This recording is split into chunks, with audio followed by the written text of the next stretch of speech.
Okay, we're gonna start. We're gonna get this started. Thank you all for hanging in here with us. I'm hoping you enjoyed the day and some of the sessions that you were able to attend and be a part of. Next, I have the opportunity to introduce Dr. Kenja Hansen.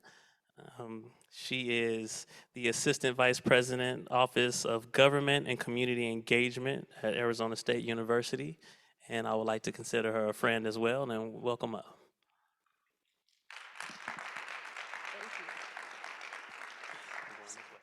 Good afternoon, everyone. So you are the champions, the heroes of the day, because you have made it until the end of the day. And so you are already exhibiting a culture of resilience by being here. So where are my Sun Devils at? Whoa, we got some real Sun Devils in the house.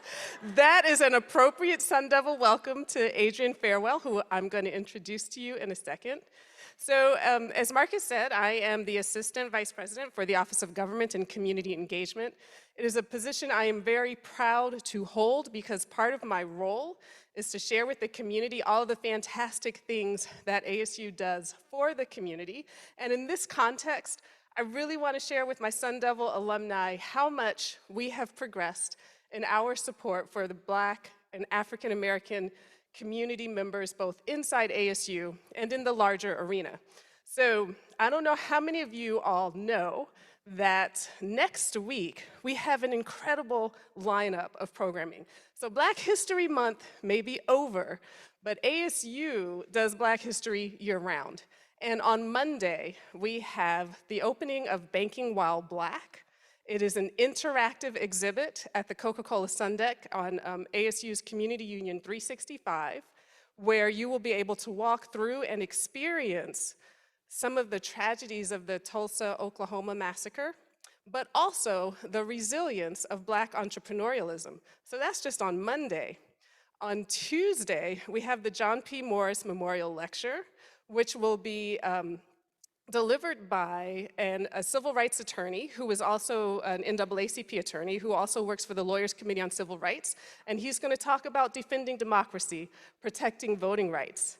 And then on Wednesday, we have Abdurrahman Muhammad, who will be presenting a virtual conversation from Washington, D.C.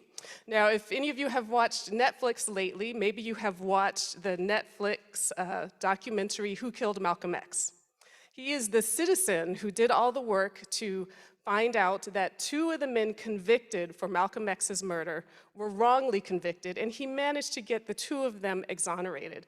So he's going to be broadcasting virtually, and you're all welcome to join all of those programs. If you're not on my email list, you need to be on my email list because you need to know how fantastic ASU is and how fantastic ASU is becoming. This summer, there will be the Rise Leadership Academy. It'll be the first time this is happening in person, and that is for 10th through 12th graders to get them thinking about their college education and life after high school. It will also celebrate the legacy of Black people at ASU. Some of y'all might show up on some slideshows. You never know what we'll do. And also, please know that Arizona PBS is a public service of Arizona State University, a partnership with Arizona State University. And are y'all donors to PBS? I know I am. So, because in this time, when we need to be flexing our resilience muscles, we need good, credible, quality information and news. From Arizona PBS, you get Yamish, you get Gwen, who is now passed on, you get amazing documentaries such as Driving While Black, which I just watched the other night, such as The Black Church, and things that give us a solid grounding in our history and help us know about our resilience and that muscle that we already have. And that is another reason why I am so proud to introduce to you Adrian Farewell. Because after the unrest of 2020, Arizona State University fully recognized that it needed to step up its commitment to the Black community and to minority communities in general, and to this whole conversation of equality and inclusion. Yes, it is in our charter, and yes, we know that it is something we need to continually work toward. So Adrian is a former executive at South Carolina SCETV. I remember the acronym. She has more than 2 decades of experience in public television and in public radio. And we are looking forward to the imprint that she's going to make here in Arizona with public television. And she has already shown me her resilience by being in this space, by being in this state, by leaving home to trust Arizona to take care of her and her kids. And when I asked her about the most important thing to introduce her as, she said, my last job and my husband and my kids. And so with that, I introduce you to the amazing Miss Adrienne Farewell. Thank you for being here. Thank you, Kenja. I don't know how to follow something like that. You know, thank you, Kenja. Thank you for that introduction. Thank you all for being resilient and still hanging in here. I do realize that I stand between you and your weekend. That is not lost on me. I don't know what Valerie and Lisetta and Bridget and Quillen paid you to stay here for the last, you know, in my excitement for when I got, Kenja, I believe, sent me the email to invite me to participate, and then I spoke with Valerie via email as well, and I was so excited to accept the invitation, I forgot to ask what time would I be speaking. So I'm disappointed in myself because I would have never agreed to be here at the last keynote, but if I can impart some information on you that is useful just to assist one person in this room and online, then my coming will not be in vain. So I appreciate you being here. Thank you so much. I want to start by also thanking the Central Arizona chapter of the National Forum for Black Public Administrators for inviting me to speak with you all today. I want to thank each of you for attending this important event and for your dedication to remaining present for the last session of the day. Although it's been a great day of discussion and connections, I know it's also been a very long day. So if we can just reel in for just a moment and not think about our grocery lists or think about what we have to do tomorrow morning to get the kids prepared for the weekend, then I'd be so grateful. The title of today's talk is Building a Culture of Resilience. Kenja touched on it in my bio. I hail from the great small state of South Carolina. I have 2 beautiful children and a wonderful husband, because behind any person who is striving for a certain level of achievement, and what that achievement might look like for you is certainly different for others, but anyone who is striving for a certain level of achievement certainly has to have a foundation and a background and a support of a group of people. I call it my tribe, my community, and so grateful to Mike and Michaela and MJ.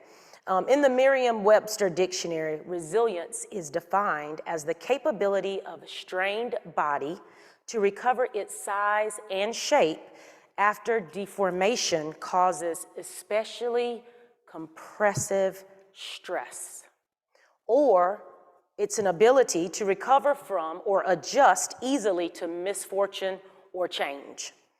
I'm sure many of us have felt pretty well connected to resiliency prior to 2020. But if you're like me, the last 2 years provided an opportunity to dive even further into this tenacious part of our humanity. Throughout today's talk, I'm going to outline what I believe are the key elements to cultivating a resilient culture within your respective organizations. These are by no means the only characteristics, qualities, assets that you should have, but these are the 4 that I believe and that have served me well, have been tried and true throughout I need to update my bio, almost 30 years in the public sector. Before we jump into those, however, I'd like to just share a little bit of background about myself. As I've said, I am a South Carolina native. I'm a lifelong resident of South Carolina, born, raised, went to college at the University of South Carolina. And the remarkable opportunity to lead the team at Arizona PBS just was not something that my family and I were expecting. We weren't planning for it. We were extremely happy where we were.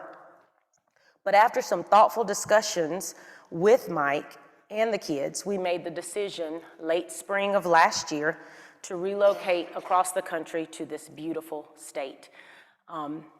Albeit reluctancy and hesitation and anxiety were the saboteurs that tried to come in, but we didn't let it. What we learned over the course of 2020 is that we're stronger than what we ever could have imagined. We've become more innovative. We've become more creative. We've got a group of people watching right now online. Before 2020, we would have never tried that. We would have felt like it didn't give the same level of opportunity, and here we are today. But it wasn't long after I accepted the position, I realized the weight of my new title and what it represented.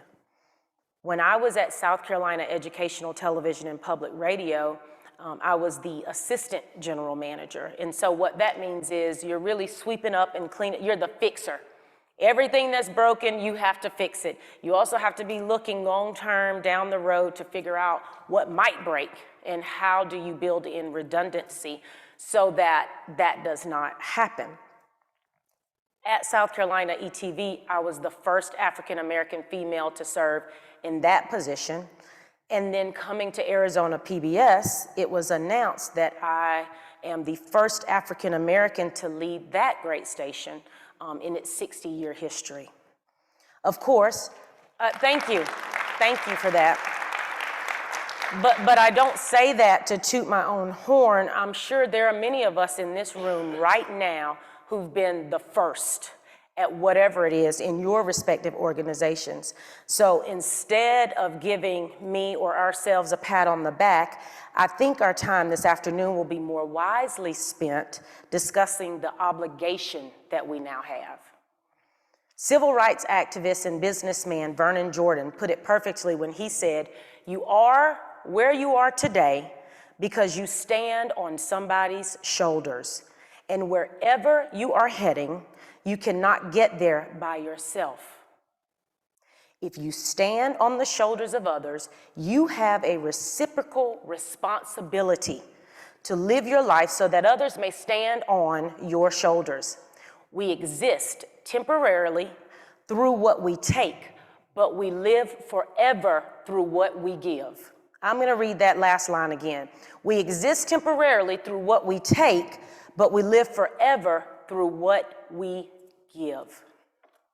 I've always been the youngest or the only female or the darkest complexion around the table throughout the course of my career.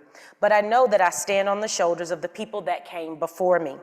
I have a great responsibility to take care of that legacy and grow it. The road to becoming a general manager of a wonderful organization like Arizona PBS wasn't traveled overnight, nor was it easy. As people of color, we have the added responsibility of that microscope, whether unintentional or intentional, that hangs over our heads. And one thing that helped me was that I always had mentors and people in my corner that allowed me to foster a network of support. At each stop in my career, I had an advocate within that particular organization. So if I couldn't be at the table where the decisions were being made, my advocate was. And what I will share with you is that my advocate very rarely looked like me. My advocate was not always a female. My advocate was not always African American. And that's okay. You have to build allyships. You have to foster a network of diversity and inclusion. We can't just talk the talk, we have to walk the walk. And these individuals helped by providing an aspirational picture of what success for me would look like. Having these as role models, that's been invaluable to me. So that brings us to the first element of building a resilient culture. And I know you all are thinking, oh my God, she's just on the first element. I thought she said she'd be brief, but I have 4 points and I won't be before you long. The first element is being an empathetic, graceful leader. Former lead anchor of PBS NewsHour, the late great Gwen Ifill, once said, "We can't expect the world to get better by itself. We have to create something that we can leave for the next generation." In my opinion, one of the most important things we can do for the next generation is to instill empathy and kindness in those that we lead. I'm a firm believer that many of the problems that exist in our country today and beyond could be solved with just a little more empathy. From an organizational standpoint, we all need to understand that difficult times and challenges are most certainly unavoidable. But when something doesn't go as planned, it's important not to respond emotionally, but instead engage with your team as a calming, decisive, forward-thinking leader. Looking at the big picture, our organizations are always going to be somewhere in the ing phase, forming, storming, norming, performing, and it's just a vicious cycle that continues. We're either a team that's forming, or we're a team that's storming, or we're a team that's norming, or we're performing. Personally, I'm a direct, decisive leader, but I've learned to be okay with failure.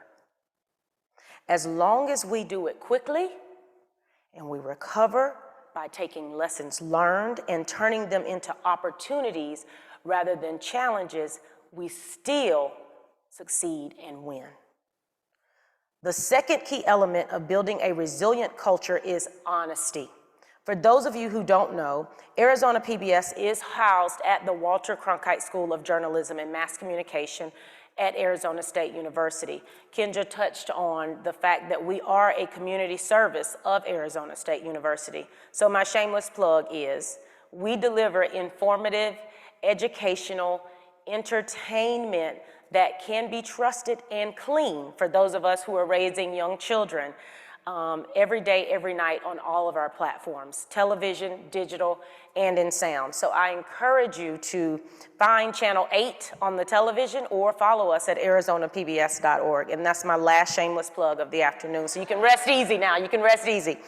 Earlier this month, the college, though, recognized longtime Today Show meteorologist and television trailblazer Al Roker with the coveted Walter Cronkite Award for Excellence in Journalism. And Roker said something when he visited Phoenix to accept the award that really stuck out to me.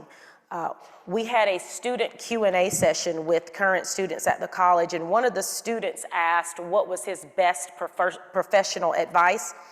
Al responded by saying, always be yourself.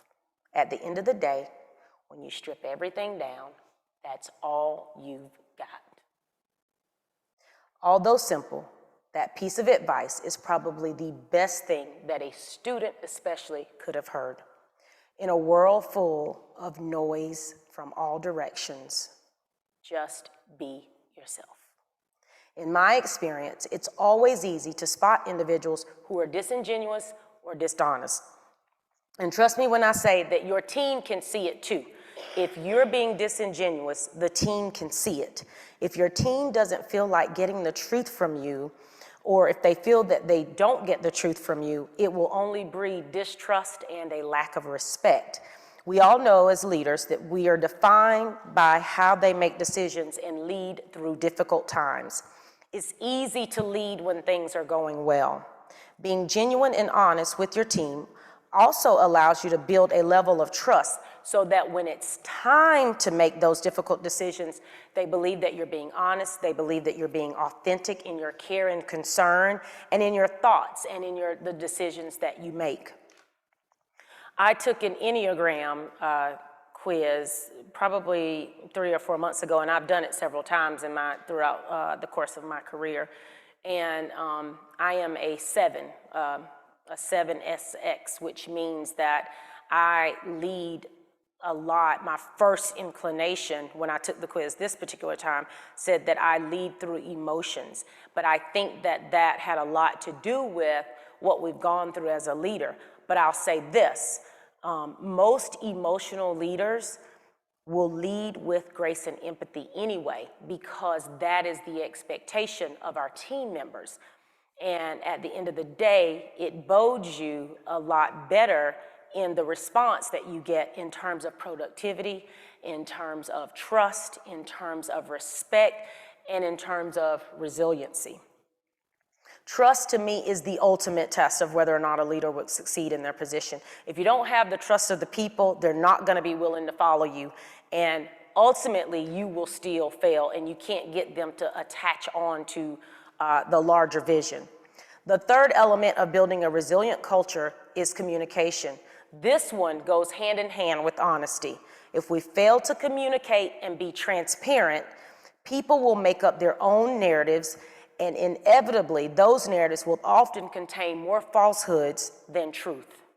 So then you find yourselves in a situation where there are negative or untruths that are metastasizing throughout the organization that you could have otherwise cut off. Psychologist Rollo May once said, communication leads to community.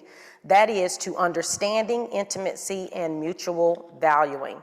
When your team sees you communicate effectively and genuinely, it builds a bridge of trust and respect.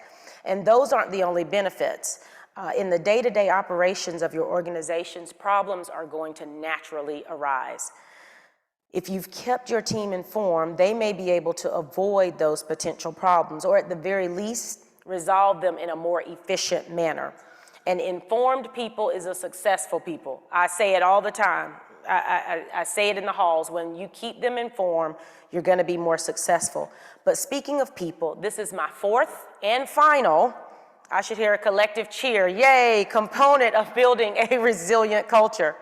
It is the prioritization of your organization's most important asset, the people. Oftentimes as leaders, we make people feel as though they can be replaced, when in all actuality, we know that replacing employees is so expensive.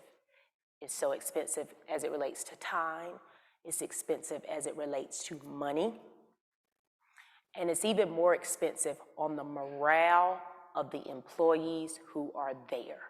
We have to stop acting like people are dispensable. It's your secret sauce for success.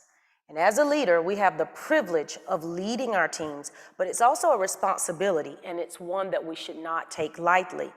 I am a firm believer that being a public servant requires that I take into full consideration the staff who report to me and the staff who report to them when making the tough decisions. Yes, I look at bottom line, I look at numbers, but I also look at those numbers and know that they represent not even the person that's in front of me, but their family and their family's families.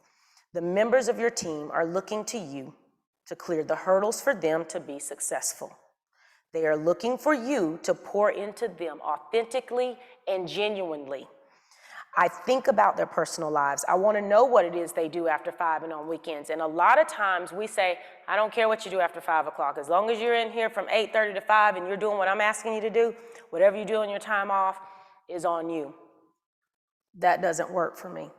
I want to be engaged with them on a level that builds a one-to-one connection. So they know that they're working for an organization that really cares about their well-being and their family's well-being. When people are able to take care of home, they can come to work and be more productive and be keyed in and engaged on the tasks at hand. Good leadership has almost nothing to do with the title you hold or the prestige of your organization. Instead, it's about being able to inspire and unify a group of individuals around a common goal. One thing I do want to mention is access. To build relationships and mutual trust and respect between yourself and your team members, you must spend time with them. You have to pour into them. To pull them in and ask them for their input and listen to them and tell them that they are seen and that they are heard makes a difference. I'll never say that I'm the smartest person in the room, but I can guarantee that I have the smartest people around my table. I will always adhere to the old adage, 2 heads are better than one. And I say multiple heads are better than one.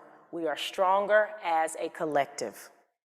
Before I conclude, I'm just reminded of a quote from the late Maya Angelou.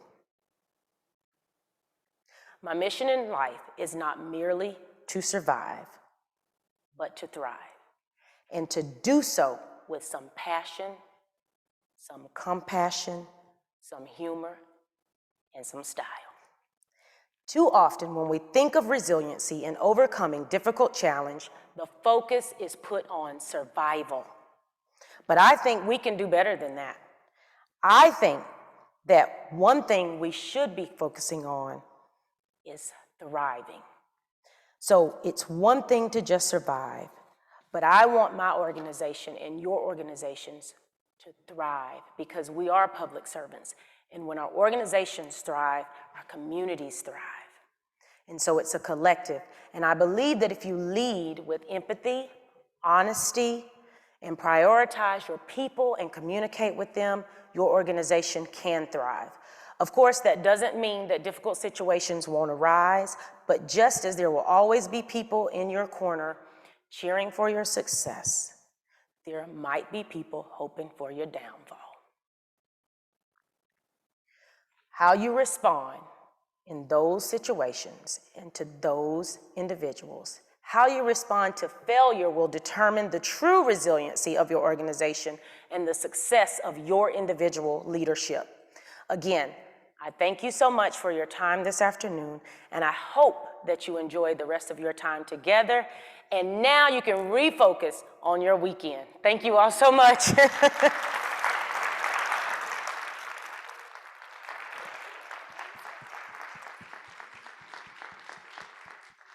Okay, absolutely. Yeah. We did have a question come in online, and Lucetta will ask it from back. Okay. And if those of you in the room, if you do have a question, you can feel free to come to one of the mics. Adrian, thank you so much for being here with us this afternoon. And I do want to let you know we have 92 people watching you online. Yay! Thank Plus you. all of us in this room. So the question that we have online is from Benita Beckles. Okay. And her question is, how do you balance resilience with accountability? I think that absolutely goes back to, thank you for that question, Benita. It goes back to accountability is different from just being resilient. Accountability is one of the tools in the toolkit to help you be resilient. So you can't balance accountability with resiliency because accountability is just an ingredient.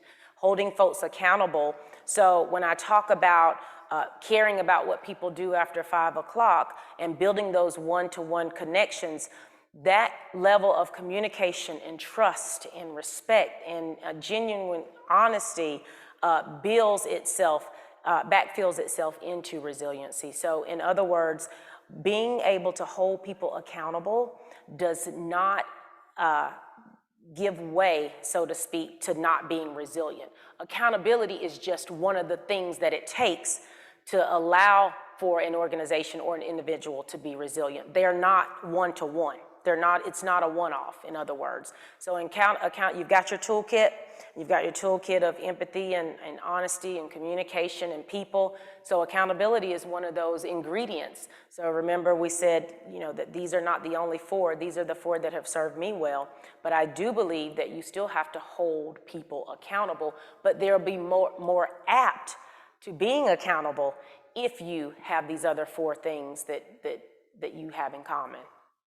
So it's not a one-to-one. That's a good question. Any other questions? All right.